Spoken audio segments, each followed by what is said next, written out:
Okay, as a follow-up to this is going to be video 8.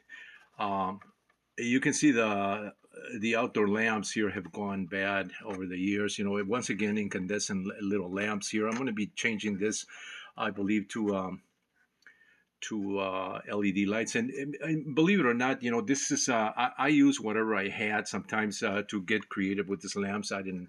I guess I could have bought miniature stuff because you know people make these things. There are companies that specialize on miniature hardware lamps, and you know to be a little more realistic. But this is how I was building these things back in the day. I was making my own. There's nothing more than a screw, just a brass screw with a brass tubing. I don't know, maybe some kind of a brass washer here soldered together and soldered, you know, to this back plate here with supports, two little brass screws right there, and that was it. You know, and tubing, so that I can run my electrical wires, just like the real thing. But I did this my own. This right here, these flanges are actually washers, you know, for sealing gaskets, you know, for water, you know, for water faucets and stuff like that. And you know, I was using. You can see that that has gone bad over the years. This is brittle right now because this is rubber. This tends to go like that over the years. So this has been sitting here from the time that I built this. You know, we're talking about like I was saying.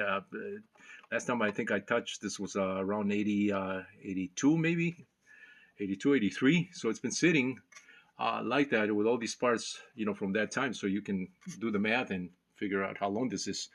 Um, this is still pretty nice right here. The brickwork here. It's just a little detail that I decided to add. This, by the way, is sitting on top of a. This has a platform underneath here. This particle board. This is really heavy, by the way. I have to get another person to help me move this because by myself is quite a struggle. You can see. Let's see if I can focus in on that part right there. That is actually supposed to be a switch. I think I must have lost that little switch. It looks like it's got a wire there just to turn on the complete the circuit there, because that's all it is. This right here it does have a switch. I don't have the battery connected I don't have the battery connected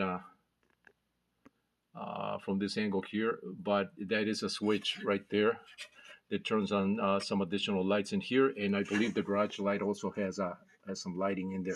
So that's that's basically this house in all its current standing glory. I will do more as I work on this project, so stay tuned for more.